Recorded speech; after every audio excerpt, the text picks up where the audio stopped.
أعوذ بالله من الشيطان الرجيم. تفسير الاستعاذة.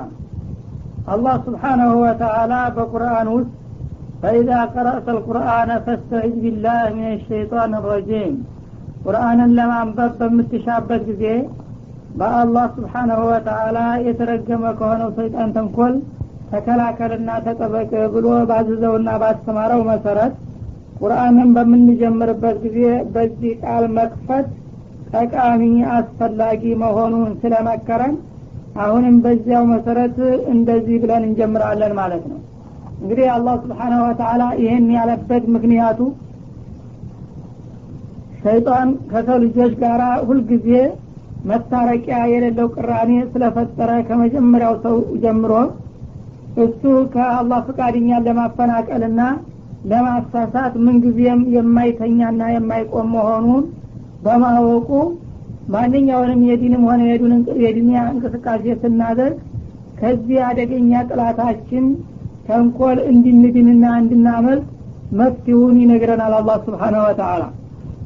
እሱ እንግዲህ ረቂቅ የማይታይ ከመሆኑ የተነሳ እንደማንኛውም ጥላት በቁሳዊ መሳሪያ መከላከል ስለማይቻል አላህ Subhanahu Wa Ta'ala በሱ ኃይልና ጥበብ ብቻ ነውና ሊቋቋመው የሚችለው እሱን በአላህ Subhanahu Wa Ta'ala እንከላከላለንና እንጠበቃለን እሱን ያዝልን ብላችሁ ለኔ አቤቱታ አቅርቡ ነው የሚለን ማለት ነው።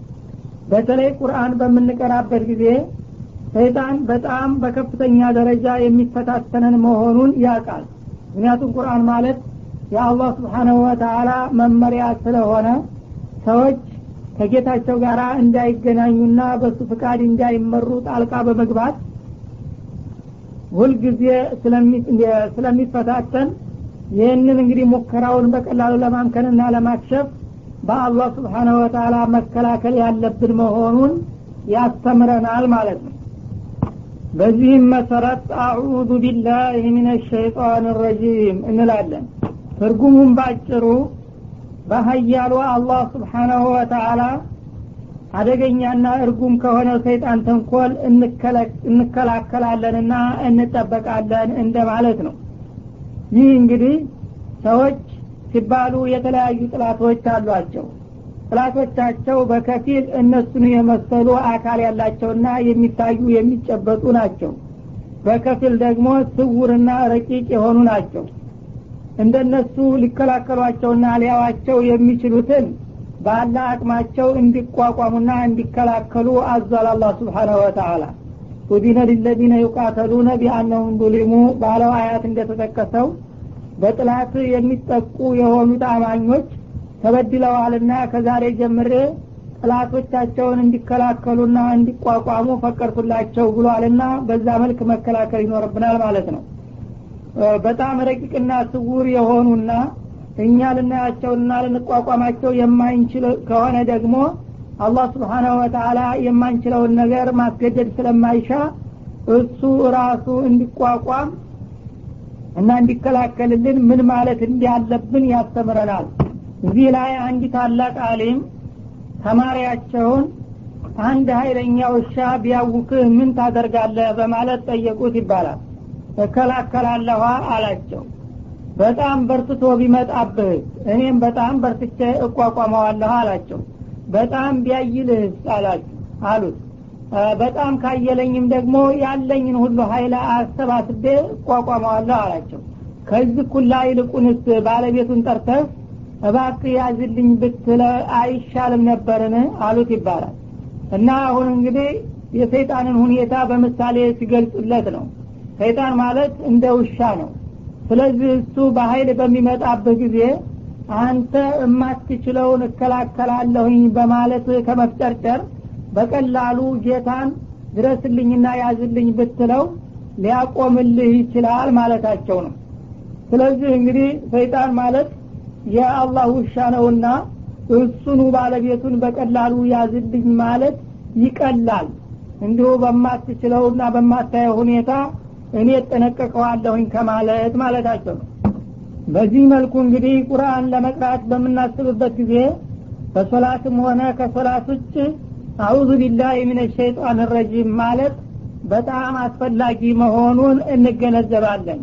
ምክንያቱም ሰይጣን ቁርአን ለሰው ልጅ ምን ያህል ጠቃሚ መሆኑን ስለሚያውቅ ሰዎች ቁርአንን ከቀሩ የአላህ Subhanahu Wa Ta'ala ምንነትና ማንነት በቀላሉ ሊገነዘቡና ሊረዱ ስለሚችሉ ግዴታቸውን እንደሚወጡና የከለከላቸውንም እንደሚከለከሉ ስለሚገባው እሱ ቁርአን እንዳይቀሩ የተለያዩ መሰናክልና እንቅፋቶችን ይደረድራል ማለት ነው።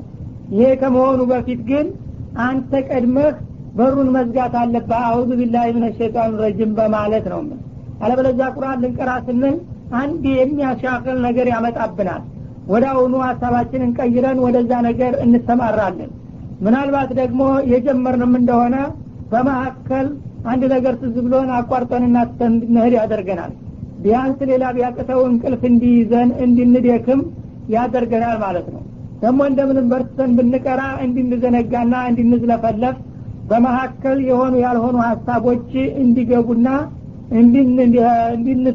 እንድንሰላች ያደርገናል ማለት ነው።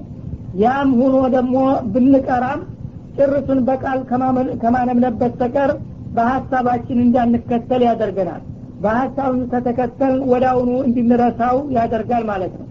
እና ምናልባት በርትተን ደግሞ ሐሳቡን ከተገነዘብንና ላለመርሳትም ተተጣጣር ትንሽ ቆይተን እንደገና በሌላ ሐሳብ በርዞ ያን ሁሉ ነገር እንድንተው ያደርጋል ማለት ነው።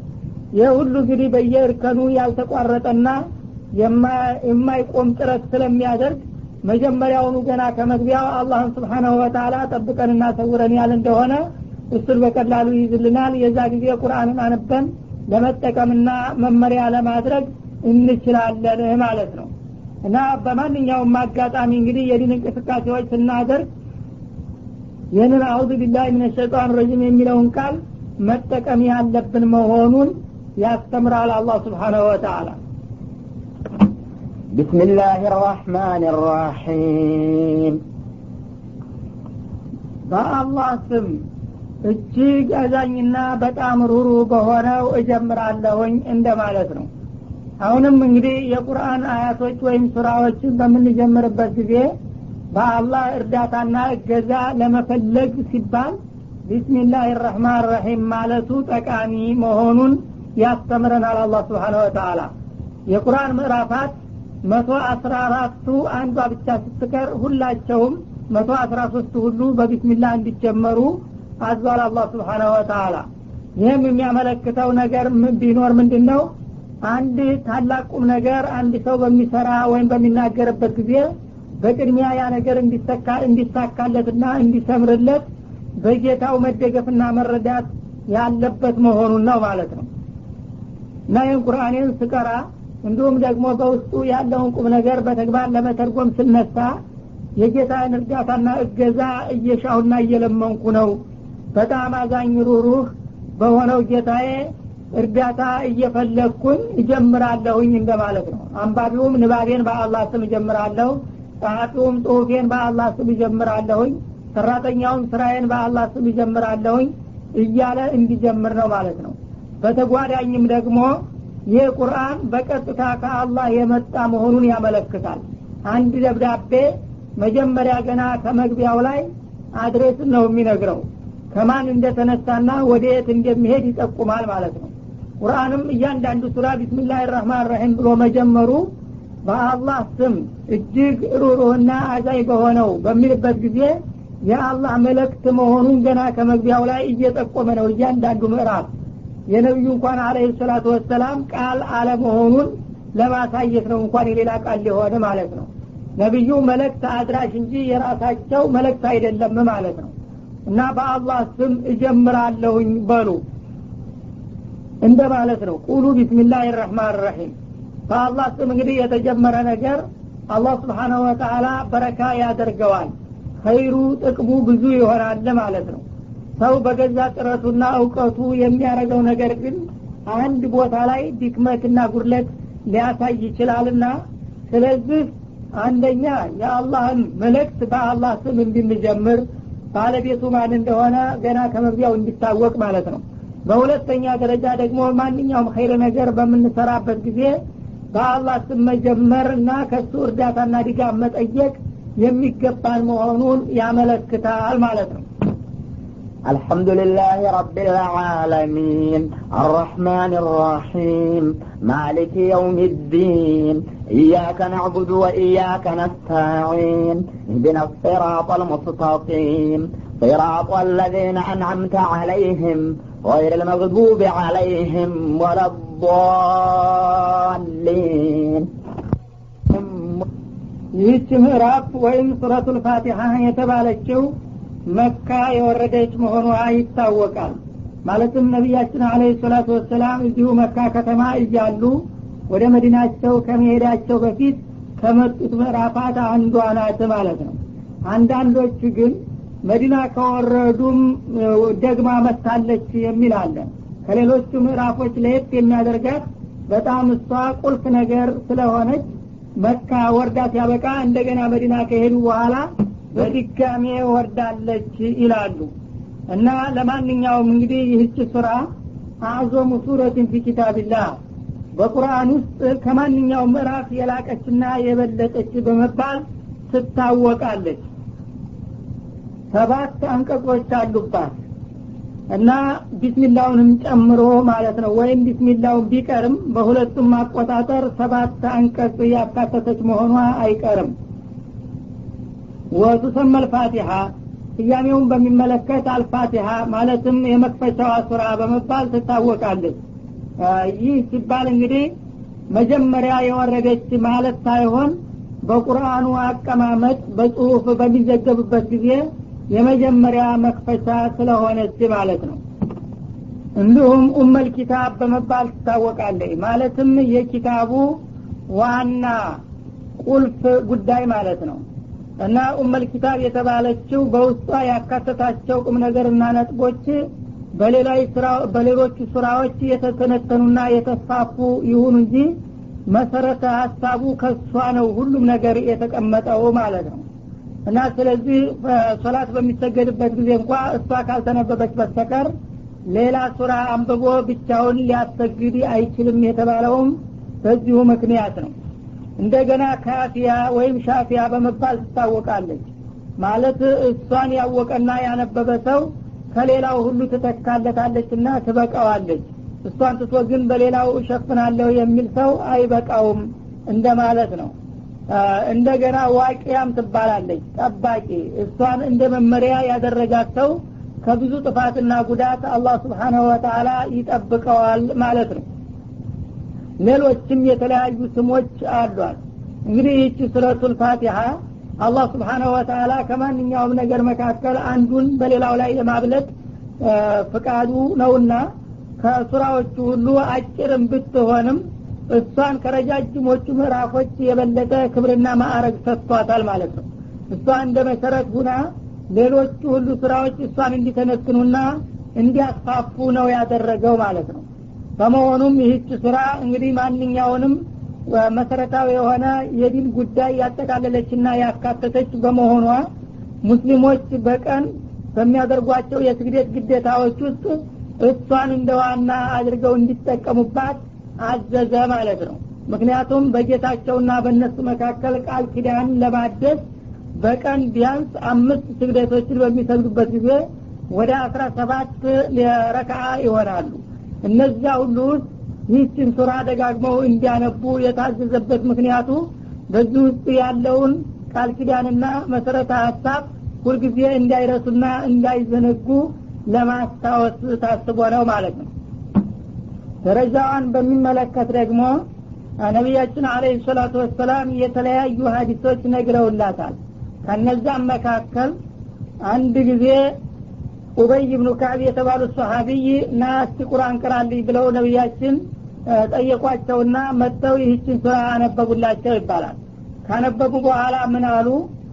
ወለዲ ነፍሲ ቢየዲሂ ነፍሴ በእጁ በሆነ የለት ጌታ እምላለሁኝ አሉ ረሱል አለይሂ ሰላም ማኡንዚለ ፊ ተውራት ወላ ፊ ኢንጂል ወላ ፊ ዘቡር ወላ ፊ ቁርአን ባለፉት ቅዱሳን መጽሐፎች ሁሉ በተውራትም በኢንጂልም በዘቡርም በፉርቃንም ይህችን የመሰለ ምዕራፍ አልወረደም አሉ።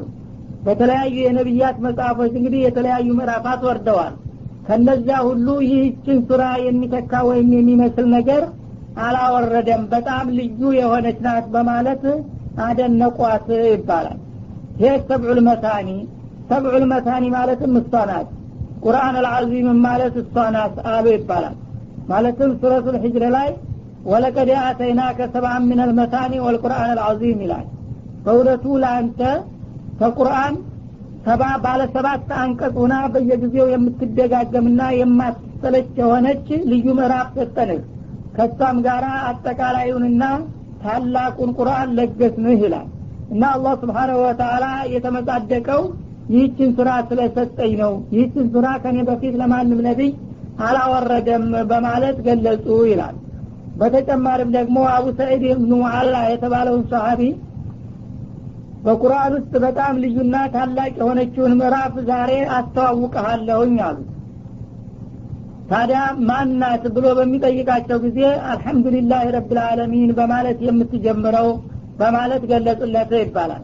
ይህ ሰብዑል መታኒ ለቀድ አተይናከ ሰብዐን ሚነል መታኒ በሚለው ቃል አላህ የገለጻትም እሷ ናት። 7 ማለት ባለ 7 አንቀጽ ማለት ነው። መታኒ ማለት በየጊዜው የምትደጋገም የሆነች ባለ 7 አንቀጽ ምዕራፍ እሷን ሰተናል ብሎ አላህ Subhanahu Wa Ta'ala ታላቅ ውለታ የዋለልኝና ታላቅ ጸጋ የቸረኝ መሆኑን የገለጸው እሷን ነው በማለት አስተዋወቁኝ ይላል። እና ይህች ሱራ እንግዲህ ለሁሉም ነገር አለቃና ዋና መሰረታዊ ጉዳይ እንዳለው ሁሉ ይህችም ለመላው ቁርአን ዋና ጽንሰ ሐሳብና መሰረታዊ ቁም ነገሮችን የያዘች በመሆኗ ነብያችን አለይሂ ሰላቱ ወሰለም በተለያየ አጋጣሚ የፋቲሃን ጠቃሚነትና ታላቅነት ደጋግመው ይገልጹ ነበር ማለት ነው።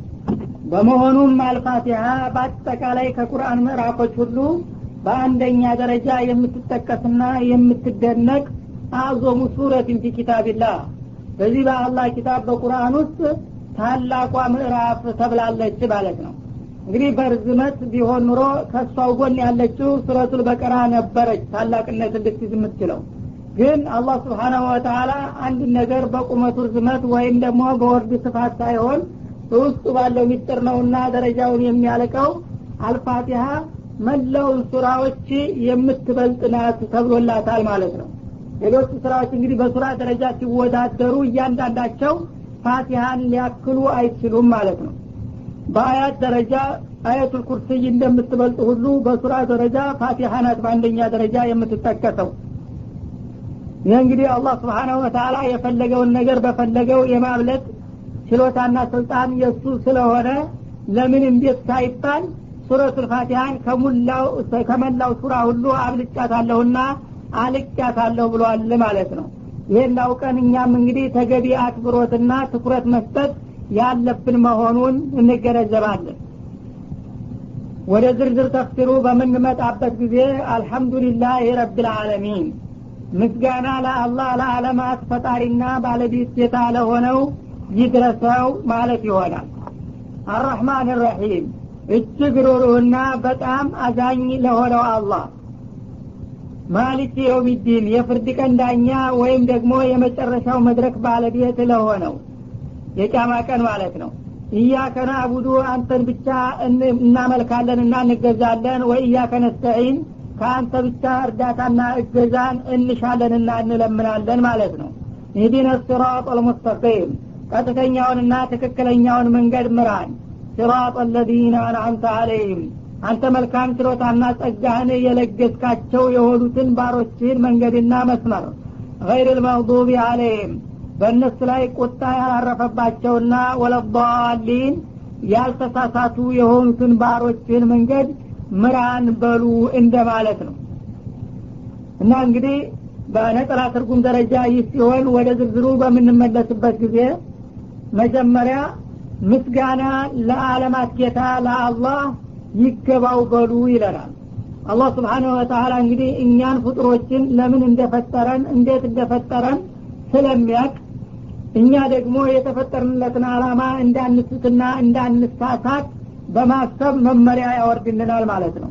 እኔ ጌታችሁና ፈጣሪያችሁ እንደመሆኔ እኔን ማወቅና ማክበር መፍራት ይኖርባችኋል። ስለዚህ ውለታዬን ተገንዝባችሁ ለኔ በአጠፋው ምስጋና ማቅረብ አለባችሁ። ስታመሰግኑ ደግሞ እናንተ በመረጣችሁትና በፈለጋችሁት ቃል ሳይሆን እኔ በመረጥኩላችሁ መሆን አለበት አለና የዓለማት ባለቤትና ጌታ ለሆነው ለአላህ ምስጋና ይድረሰው ብላችሁ በዚህ አይነት ቃል አመስግኑኝና አወድሱኝ ይለናል ማለት ነው። እዚህ ላይ እንግዲህ አንድ ሰው ጌታውን ማክበርና ማወደስ እንዳለበት ቢያውቅም እሱ በምን አይነት ቃል መጠቀም እንዳለበት እስካላወቀ ድረስ ጌታን አወድሳለሁኝና አመሰግናለሁ ብሎ ባልሆነ ቃል እንዳውም የጌታን ክብር የሚነካና ወደ ስድብ የሚለወጥ ቃል ሊጠቀም ይችላል። ያ እንዳይሆን መመሪያ ያስቀመጠለት ማለት ነው። ችሎታ ላለውም ለሌለውም ደግሞ በእኩልነት እንዲሳተፍበት የዓለማት ጌታና ባለቤት ለሆነው ለአላህ ምስጋና ይድረሰው በሚል አይነት ቃል አወድሱኝ ይላል። እዚህ ላይ እንግዲህ አላህ Subhanahu Wa Ta'ala በሚመሰገንበት ጊዜ ለመመስገን ምክንያት የሆነውን ነገር ሳይጠቅስ እንዲሁ ዝም ብሎ አይደለም አመስግኑኝ የሚለው ማለት ነው። አላህ መመስገን አለበት። ለምንድነው መመስገን የሚገባው ብትሉ ለአንሁ ረብል ዓለሚን እንደማለት ነው። የዓለማት አስገኝና ፈጣሪ ባለቤት አንከባካቢ ጠባቂ ስለሆነ ነው። ይህ ውለታ ከሆነ የዚህ ውለታ ባለቤት የሆነውን አላህ ማመስገን አለባችሁ ማለቱ ነው። እና በተጓዳኝ ምንድነው የሚጠቁመን ከአላህ ሌላ ያሉ ነገሮች እንኳን ሊመለኩና ሊገዙላቸው ቀርቶ በእውነቱ ተለቅ ብላችሁ ብታስቡና ብታስተውሉ ኑሮ መመስገን እንኳን አይገባቸውም ማለቱ ነው። እንኳን መመለክ ቀርቶ መመስገን የሚገባው የለም። ምክንያቱም ምስጋና የሚባለው ነገር የውለታ አጠፋ ምላሽ ነው። አንድ ሰው አንድ ውለታ በዋለ ቁጥር ነው በሰው ዘንድ ተመስጋኝነትን ሊያገኝና ሊያተርፍ የሚችለው ማለት ነው። ምንም ውለታ ላልዋለ ሰው እንዲሁ ዝም ብሎ ላልፎ ሀጆ አመሰግናለሁ ቢባል ሰውየው ምን ሆነ የታውቆይ ነው ምን አድርጌለታል ነው የሚለው በሰው ደረጃ እንኳን ማለት ነው። ግን ውለታ የዋለ እንደሆነ በዛ በውለታው መሰረት ቢያመሰግን ያምርበታል። እና በሰው ልጆችም ሆነ በጅኖች በመላእክቶችም በሌሎች ፍጡሮች ዘንዳ ያለው የሚታየውም የማይታየውም ቁሳዊም ሆነ መንፈሳዊ ውለታና ጸጋ ከየት ነው ምንጩ ቢባል ከአላህ ነው። ስለዚህ የሁሉም ስጦታና ችሮታ ምንጭ እሱ ከሆነ ሁላቸውም ደግሞ ሊያመሰግኑትና ሊያወድሱት የሚገባቸው እርሱ ብቻ ነውና ለእርሱ ምስጋና ይድረሰውና ይገባው ማለት አለባቸውና በዚህ መልክ ያመስግኑኝ ነው የሚለው። ረብ የሚለውን ቃል በምንወስድበት ጊዜ የተለያዩ ትርጓሜዎች አሉ። አንደኛ የሁሉ ነገር አስገኝታና ፈጣሪ ማለት ነው። ሁለተኛ ደግሞ ያንን ያስገኘውን ነገር የሚያንከባክብና የሚጠብቅ የሚቀልብ የሚያሳድግ ማለት ነው። በሶስተኛ ደረጃ ደግሞ የሁሉ አለቃ በሁሉም ዘንዳ ተከባሪና ተፈሪነት ያለው ባለስልጣን እንደማለት ነው። ሁሉም እንግዲህ ትርጓሜዎች ለአላህ ተስማሚና ተገቢዎች ናቸው ማለት ነው። ለእንዲህ አይነቱ ጌታ የዚህ አይነት ምስጋና ይድረሰው ብላችሁ አመስግኑት ይላል። አርህማን الرحيم ይህ ጌታ ደግሞ የሁሉ ፈጣሪና ተቆጣጣሪ በሚባልበት ጊዜ የሰዎች ብዙ ጊዜ ተቆጣጣሪ የሚለውን ቃል ሲሰሙ ፍርሃት ይሰማቸዋል፣ የስልጣን ቃል በመሆኑ ማለት ነው። የጌታ እንግዲህ ከበላው ሌላ ተቆጣጣሪና አለቃ የሌለው ከሆነ በዚህ ኃይሉ ሰዎችን እንደፈለገ ቢጨፈጭፋቸውና ቢያጠፋቸው ምን ይበቃቸዋል የሚል ስጋት እንዳይከተላቸው አርህማን الرحيم አለ። የስልጣኑና የኃይል የጥበቡ ስፋትና ግዝፈት ወሰን የሌለው ቢሆንም ደግሞ ርህራሄውና ሐዘኑ ደግሞ ከዛው ያልተለየ ነው፣ በጣም እጅግ ሩህሩህ ነው አለ ማለት ነው። እንደገና ደግሞ ርህራሄው መቋረጫ የሌለው ሁልጊዜ ቋሚና ዘላቂ ነው በማለት አበሰረ። እና አላህ እንግዲህ Subhanahu Wa Ta'ala በስልጣኑና በኃይሉ ልክ ሐዘኑና ርህራሄው ደግሞ እንደዛው የሰፋ ነው ማለት ነው። ሌላ ባለስልጣን ስልጣኑ በላቀና በከበደ ቁጥር አምባገነንነትና ማናለብኝነት እየተሰማው ሌሎቹን ሲያጠቃና ሲጨፈጭፍ ነው የሚታየው ማለት ነው።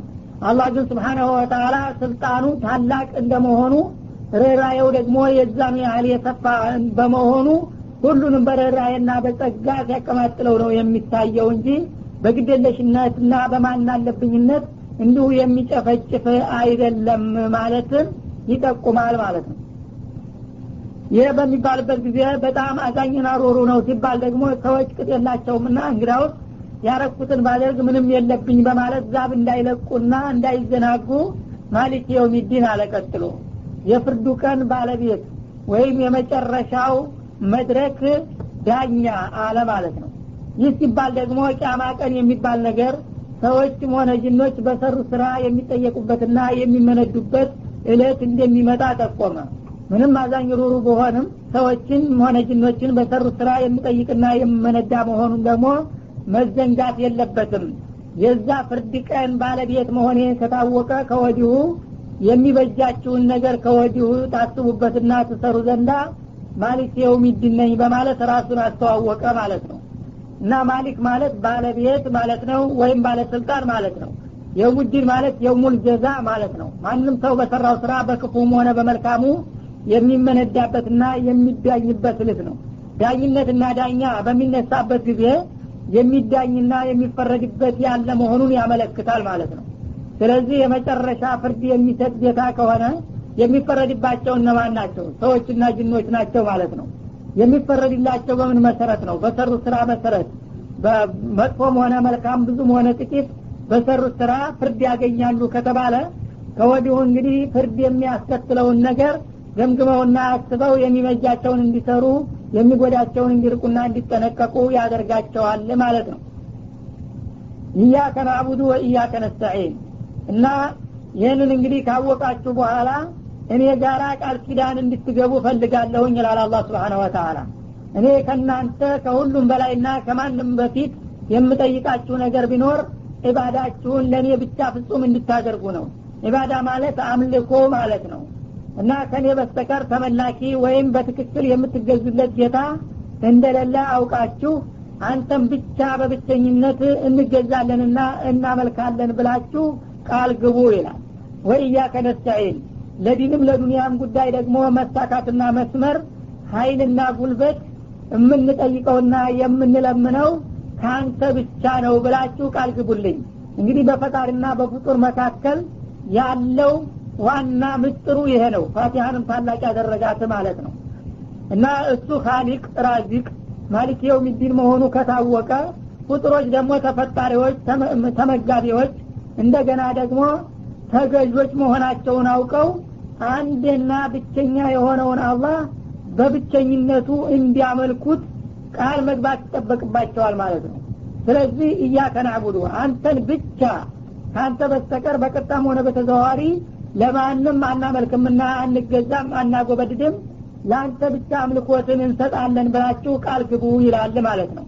እንደገና ደግሞ የዲንም ሆነ የዱንያ ጉዳይ ማንኛውንም ስራ ለማከናወን በሚነሱና በሚንቀሳቀሱበት ጊዜ ጉልበትና መላዘዴ ከርሱ እንዲለምኑ እሱን ደጅ እንዲጠኑ ይመክራቸዋል ማለት ነው። ከአንተ ብቻ እርዳታና እገዛን እንሻለንና እንለምናለን ማለት ነው። ይህም ማለት እንግዲህ ፍጡር እንኳን ሌላ በአዲን ቀርቶ የራሱን ዕውቀትና ጉልበት እንኳን ሊተማመን አይገባውም ጌታውን ዘንግቶ ማለት ነው። መጀመሪያ አምልኮትን ለአላህ ብቻ ማድረግ አለበት። በዛ ባመነበት ጌታ ደግሞ ሲንቀሳቀስ ማንኛውንም ስራ ለመስራት በሚያስብበት ጊዜ ጌታ አንተ ደግፈኝ እርዳኝ እገዘኝ ማለት አለበት እንጂ እኔ ባለኝ ጉልበትና ዕውቀት ይሄን ነገር ዝም ብዬ እሰራዋለሁና አወጣዋለሁ ብሎ የገዛ ዕውቀትና ጉልበቱን እንኳን ከአላህ ጎን እንዳያሰልፍ ለአላህ ፍጹም ታማኝና ተገዥ ከመሆኑ የተነሳ ያን የሰጠውን ጉልበትና ዕውቀትም ከሱ የመለጨለት መሆኑን አውቆ አሁንም አንተ ደግፈኝና እርዳኝ ብሎ ለጌታው በየጊዜው አቤቱታ ማቅረብና ደይ መጥናት አለበት እንጂ ከሱ ጎን ሌላ በአዲያን ተመላኪዎችና እርዳታ ሰጪዎች እንኳን አሉ ብሎ በስሜቱ ሊያመጣ አይገባውም ማለት ነው። እዚህ ላይ እንግዲህ ከአላህ በስተቀር እርዳታ ከማንም መለመን የለም በሚባልበት ጊዜ የእርዳታ መጠየቅ የሚባለው ነገር ሁለት መልክ ይኖረዋል ማለት ነው። አንደኛ በቀጥታ ከአላህ በስተቀር ማንም ሊሰጠው የማይችል አይነት እርዳታ አለ። እሱን በቀጥታ ከአላህ መለመን ይሆናል አማራጩ ማለት ነው። ሁለተኛ ፍጡርም በተሰጣቸው አቅማቸው በተወሰነ ደረጃ ሊተባበሩና ሊረዱት የሚችል ነገር አለ። ዳሩ ግን እነሱ ሊረዱ ቢችሉም እንኳን አላህ Subhanahu Wa Ta'ala እርዳኝ ማለትን ትቶ ወደ እነሱ ማዘንበልና ማጋደሉ በአላህ ዘንዳ ተወዳጅ አለመሆኑን ይጠቁመናል። በሁለቱም መልኩ ሰዎች ቢችሉትም ባይችሉትም ሰዎች ያርጉልኝና ይርዱኝ ከማለት በቀጥታ አላህ ነዳኝ ማለቱ ይመረጣልና ይወደዳል ማለት ነው። ግድ ከሆነ ግን ሰዎች ሊያረጉት የሚችሉትን ነገር በሰበብነታቸው እንዲረዱና እንዲተባበሩ ቢጠየቁ አይከለከልም። ግን አለመጠየቁ ይመረጣልና ይሻላል ማለት ነው። ስለዚህ እንግዲህ አላህ እንጂ ማንም ሊያደርገው የማይችለውን ነገር ከሌሎች ደይ መጥናት ማለት ሽርክ ውስጥ መዘፈቅ ማለት ነው። ያ ጭራሽ ሊሆን አይችልም። ለምሳሌ እንግዲህ እንደ ጤንነት፣ እንደ ሀብት፣ እንደ እድሜ፣ እንደ ኢማን፣ ሂዳያ፣ እውቀት የመሳሰሉትን ልጅ የመሳሰሉትን ነገሮች አላህ ነው በቀጥታ ለማንም ሰው የሚሰጠው ማለት ነው። እነዚህን ነገሮች ከሌላ አገኛለሁ ብሎ ወደ መጥናት ማለት አላህን መርሳትና መዘንጋት አላማውን መሳት ማለት ነው። ሰዎች ግን ጥቅቅን ነገሮችን ሊያደርጉ ይችላሉ አላህ በሰጣቸው አቅማቸው። እነዛን ነገሮች እርዱንና ተባበሩን ቢባሉ ይህ አይከለከልም። ወተዓወኑ ዐለል ቢሪ ወተቅዋ ባለው አያት እንደተጠቀሰው በኸይር ነገር አላህ በወደደው ነገር ተባበሩና ተጋገዙ ብሏልና በዛ መልክ መተጋገዙ ይቻላል። ሆኖም ግን ያንንም ከሰዎች ተመጥናት በአላህ ብቻ መወሰኑ ይመረጣል ማለት ነው። እና እንግዲህ ይሄ ተውሂድ ትልቅ ሚዛን ነው። ኢባዳ አምልኮት ለአላህ ብቻ እንደተደረገ ሁሉ እገዛና እርዳታ እንኳን ከአላህ ብቻ መሆን አለበት። ምንድነው አላህ የሚፈልገው? ባሪያው በማንኛውም እንቅስቃሴው በእርሱ ብቻ እንዲመካና እንዲተማመን ነው። እሱን ትቶ ሌላ አካሎች ይረዱኛልና ይደግፉኛል ይደርስልኛል የሚል ስሜት ባመጣ ቁጥር ከአላህ እየራቀ ነው የሚሄደውና ከእርሱ እንዳይርቅና እንዳይለይ በመፈለጉ እርዳታም አምልኮትም ካንተ ጋር ብቻ ነው ያለ ኮንትራቴና ግንኙነት ብላችሁ ቃል ግቡልኝ ነው የሚለው ማለት ነው። እና የዛ አይነት ቃል እንግዲህ ከገቡ በኋላ ባሮቹ ደግሞ እርሱ ሊያረግላቸው የሚሻውንና የሚፈልገውን ነገር ቀጥሎ ያስታውሳቸዋል ማለት ነው። ኢህዲነ ሲራጠል ሙስተቂም። በዚህ እንግዲህ በኢባዳውና በስቲዓናው ቃል ኪዳን እኔ ጋር ከተስማማችሁና በውለታችሁ ተጸናችሁ እኔ ደግሞ ለእናንተ የሚጠቅመውን ነገር ሁሉ አደርግላችኋለሁ። ከማደርግላችሁ ነገር በጣም አስፈላጊውና አንገብጋቢው ሂዳያ ስለሆነ እሱን ጠይቁኝ ይላል። እና ትክክለኛውን መንገድ ምራን በሉ። ይሄ ጦሪቀል እስላም ነውና የእስላማዊ መርሆ ወይም የእስላማዊ ጎዳናን ምራን ብላችሁ ጠይቁኝ። ሂዳያ አህሙላሻ ከማንኛውም ነገር የበለጠ ለእናንተ ጠቃሚና አስፈላጊ ስለሆነ እሱን አበክራችሁ ጠይቁኝ፣ ተጠየቃችሁኝም አደርግላችኋለሁ ይላል። ዝም ብሎ በቀጥታ ማድረግና መስጠት እየቻለ አላህ Subhanahu Wa Ta'ala ጠይቁኝ ይላል። ጠይቁኝ የሚለው ኢባዳ ከዚህ ይጀመራል ማለቱ ነው። ያ ዱዓው ሆነ ኢባዳ እንደተባለው በሐዲስ ዱዓ ራሱ ኢባዳ ነውና የሚፈልገውን ነገር ጌታ እንዲህ አድርግልኝ ብሎ አንድ ባሪያ ሲጠይቅ ባርነቱን አረጋገጠ። እሱ ከጃይ ለማኝ፣ ጌታ ደግሞ ሰጭ ቸር ባለጸጋ መሆኑን ስለሚጠቁም ጌታ ጋር ያለውን ግንኙነት በሚገባ መስመር ያስይዘዋል ማለት ነው። ስለዚህ ሰዎች ደግሞ ዱዓ አድርጉ በሚባሉ ጊዜ ዕለታዊና ግላዊ ጥቅማቸውን ነው አስቀድመው የሚደረድሩት። የሚበሉት፣ የሚጠጡት፣ የሚለብሱት፣ የሚያጌጡት ነገር ነው ትዝ የሚላቸው አስቀድሞ። እነዚህ ነገሮች ደግሞ አንድ ሰሞን ተብለጭልጨው የሚረግፉና የሚከስሙ ነገሮች ናቸው። አላህ ደግሞ ለባህሮቹ እንደዚህ ሸንጋይ ነገሮችን አይደለም መስጠት የሚፈልገው፣ ቋሚና ዘላለማዊ ዘላቂ የሆነ እድልን ነው። ስለዚህ ሂዳያ ነው ለሁሉም ነገር መሰረቱና ወሳኙና ሂዳያን ትክክለኛውን መስመርህን ምራን ብላችሁ ጠይቁ። አንድ ሰው እንግዲህ በዚህ በዱንያ በህይወቱ ላይ እያለ አላህ በወደደውና በፈቀደው መንገድና መስመር የሚጓዝ የሆነ እንደሆነ ይህን ድል አላህ ተወፈቀው፣ ዱንያውም አኺራውም ተሳካለት ማለት ነው። ምክንያቱም ዱንያውም ጌታው በፈቀደውና በወደደው መንገድ ከተጓዘ ጌታን ጋራ ሆነ ፍጡሮች ጋራ አይጣላም፣ አይጋጭም፣ ሰላማዊ ህይወት ያገኛል ማለት ነው። በመጪው ዓለም ደግሞ በጌታው መስመርና ፍቃድ እስከተመራ ድረስ በቀጥታ ያው መኖሪያው ጀነት እንደሚሆንለት ነው። ስለዚህ የሁለት ሀገር ድልና እድል የሚገኘው በሂዳያ ስለሆነ መጀመሪያ ሂዳያን ስጠን ብላችሁ ጠይቁኝና ለምኑኝ ይላል ማለት ነው። እሱ ከተገኘ ሁሉም ነገር ይገኛል። እሱ ከጠፋ ግን ሌሎች የተለያዩ ጥቅቅን ነገሮች እንኳን ለእለቱ ቢገኙ ከጊዜ በኋላ እንደገና ውድቀትና ውርደት ስለሚመጣ ሂዳያን አስቀድማችሁና አበክራችሁ ለምኑኝ፣ ይሄን ካደረጋችሁ እኔም እሰጣችኋለሁ ይላል አላህ Subhanahu Wa Ta'ala። ሲራጠል ለዚነ አንዐምተ ዐለይሂም። እና የቀጥተኛና ትክክለኛ መንገድ ወይም መስመር የተባለው ዝም ብሎ በምድር ላይ መንገድ እንዳይመስል መንፈሳዊ ወይም ምስጢራዊ መንገድ መሆኑን ሲጠቁም አንተ ውለታህንና መልካም ችሎታ ጸጋህን የለገስካቸውን የባሮችን መንገድ ምራን ማለት ነው አሉ። የዱንያ ያፈር ላይ መንገድ ከሆነ ግን ያው ካፊሩ ሙእሚኑም ሰይጣኑም እንስሳውም የሚጓዝበት ነው እንጂ የሙእሚኖች ወይም አላህ ልዩ ውለታ የለገሳቸው መንገድ የሚባል ነገር የለም። በምሳሌ እንኳን መንገድ የጋራ ነው የሚባለው። ግን ይሄ የዲን መንገድ ማለት ነው። የዲን መንገድ ከተባለ ደግሞ የአላህ ወዳጆች የተጓዙበት መንገድ ከአላህ ጥላቶች መንገድ ይለያል ማለት ነው። እና እነዚህ የአላህ ወዳጆች እና የሱ መልካም ችሮታና ጸጋ የደረሳቸው ማለት እነማን ናቸው ሲባል የነብያት የሰማዕታትና የተለያዩ የአላህ ባለሟሎች የሆኑት ናቸው። እና እንግዲህ ነብይ ማለት ያው የታወቀ የአላህ መልእክተኛ ማለት ነው። የአላህ መልእክተኞች መመሪያቸው ምንድነው? ቅዱሳን መጽሐፎች ናቸው። እንደ ቁርአን፣ እንደ ተውራት፣ እንደ ኢንጂል ያሉ በእነሱ መመሪያዎች እንድንጓዝ አስችለን ማለት ነው። የተከታዮቻቸውም እንግዲህ የስዲቆቹ እንደነ አቡበክር የነበሩት መንገዳቸው ያው የነብዩ መንገድ ነው ማለት ነው። የሹሃዳዎች የሰማዕታት እንደነ ሐምዛ ያሉት ማለት ነው። የነዚህን አይነት መንገድ ምራን፣ የነሱን ፈለግ ለመከተል አስችለንና አብቃን ማለት ነው። غير المغضوب عليهم እና በእነሱ ላይ ያንተ ቁጣ ያላረፈባቸው የሆኑትን ይላል። እና መጀመሪያ ትክክለኛውን መስመር ካሳያቸው በኋላ ከጊዜ በኋላ እንደገና በራሳቸው ድክመትና ጉድለት ቁጣ ያመጣባቸው እንዳሉም ጠቆመ ማለት ነው። እነዚህም ይሁዶቹ ናቸው ማለት ነው። ይሁዶች ያው በነብዩላህ ሙሳ አማካይነት ትክክለኛውን መስመር ጠቁሟቸው በዛ ጉዞ ተጀመሩ። በኋላ እንደገና ያዋቂ አጥፊ በመሆን ተውራትን እየሰረዙና እየደለዙ ቀጥለው የመጡት ነብያቶችና መጽሐፎች አንቀበልም በማለታቸው የተሳሳቱና የተወናበዱ በመሆናቸው አላህ ተቆጥቶባቸዋል። መጀመር በቂ አይደለም መጨረስ እንጂ። እና እንደ ይሁዶች ጀምረን እንዳንቀር እንዳልተቆጣባቸው እንደ ሙእሚኖቹና እንደ ሷሊሆቹ አድርገን ብላችሁ ጠይቁ። አለበለዚያ ይሁዶችም ጀምረውት ነበረ ለነገሩ ማለት ነው። ወለባሊን እንደገና ደግሞ እንዳልተሳሳቱት ማለትም እንዲሁ ትክክለኛውን መንገድ ከጨበጡ በኋላ ከትንሽ ጊዜ በኋላ እንደገና ተጎዳናው ተገለውና አጋርለው ገደል የገቡም አሉ።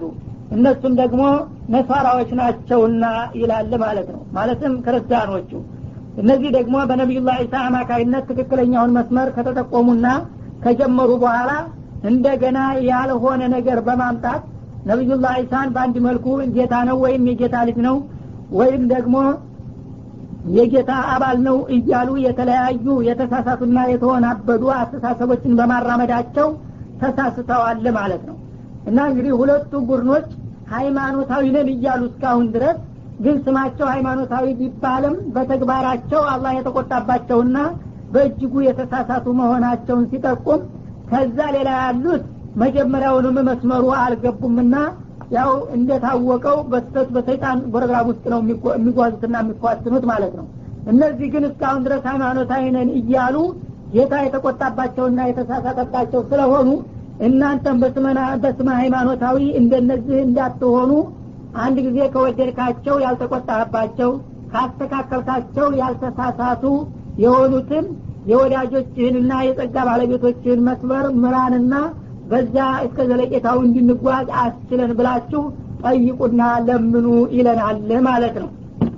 እነዚህ ሶስት የተለያዩ ክፍሎች እነማን እንደሆኑ አላህ Subhanahu Wa Ta'ala በተለያዩ አንቀጾች ተጠቁሟቸዋል።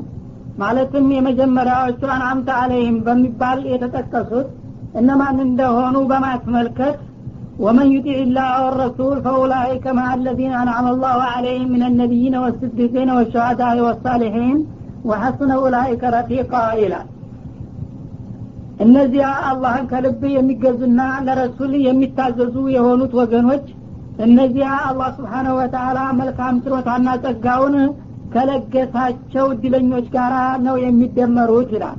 እነዚያም እንግዲህ ውለታ የለገሳቸው እነማን ናቸው ሲባሉ ምን ነብይና ለራሱ ያብራራ ከነብያቶች ጋር ይሆናሉ ማለት ነው። ሲድቆች ጋር እና አቡበክር ጋራ ማለት ነው። ሹሃዳ እና ሐምዛን ይመሰሉ እንደገና ወሳሊሂን የአላህን ፍቃድ ያከበሩና የአላህ ባለሟልና የቅርብ ወዳጆች የሆኑት ጋራ ይደመራሉ ማለት ነው በማለት አብራራ ማለት ነው። ወሐስነ ኡላኢከ ረፊቃ እነዚህ አሁን የተጠቀሱት አራት ክፍሎች ከጓደኝነት በኩል እጅግ ያማሩና የተዋቡ ናቸው በማለትም አደነቃቸውና አስተዋወቃቸው። አልመግዱብ አለይሂም እነማን እንደሆኑ ሲጠቁም ደግሞ غضب الله عليهم ولعنهم وأعد لهم جهنم ይላል በሌላው አያት ማለት ነው። አላህ Subhanahu Wa Ta'ala ተቆጥቶባቸዋል ረግሟቸዋልም ጀሃነምንም አዘጋጅቶላቸዋል በማለት ይገልጻል። እና ይሄንን ያለው ስለ ይሁዶች ሲገልጽ ከቆየ በኋላ የነሱን ታሪክና ደካማ ጎን ሲዘረዝር ሲኮንን ቆይቶ ወደ ማጠቃለያው ነው ይሄንን አያት ያመጣው ማለት ነው። ስለዚህ መግዱብ አለይህም እነሱ መሆናቸው በዚህ ተጠቀሰ። በተጨማሪ ነብያችን ይሁዶች ናቸው ብለዋል በግልጽ ማለት ነው። አባሊን የተባሉት ደግሞ ضلوا وأضلوا وضلوا عن سواء السبيل በሚለው አንቀጽ የተገለጸው ነው። እነዚህ የክርስቲያኑ ክፍል ራሳቸው ተሳስተው መጪውንና ተከታዩን ትውልድ ሁሉ የሚያሳሱና የሚያወዳብሩ ናቸው። በትክክለኛውና ተቀስተኛው መስመርም በእጅጉ የራቁ ናቸው በሚለው አንቀጽ ገልጿቸዋል ማለት ነው። እነዚህም እንግዲህ መጀመሪያ ነብዩላህ ኢሳ እንደማንኛውም ነብይ እኔ የአላህ መልእክተኛ ነኝ፣ እኔ ነብይ ነኝ፣ የእኔና የእናንተን ጌታችሁንና ፈጣሪያችሁን በብቸኝነት ተገዙና አምልኩ ብሎ ቢያዛቸውና ቢያስተምራቸው እሱ የሰጠውን መመሪያ ወደ ጎን በመተው እንደገና ራሳቸው የፈለጉትን ነገር በመፍጠር ነብዩን እንደገና እንደ ጣዖት በማድረግ የጌታ ልጅ ነው ጌታ ነው እያሉ እስተማምለክ ሂደዋልና እነዚህም እንግዲህ የተሳሳቱ በመባል ታወቁ። እዚህ ላይ እንግዲህ ይሁዶቹ መግዱብ አለይህም ናቸው፣ ነሳራዎቹ ዷሎች ናቸው በሚባልበት ጊዜ አንዱ ለሌላው ጠባይ አይደለም ማለት አይደለም።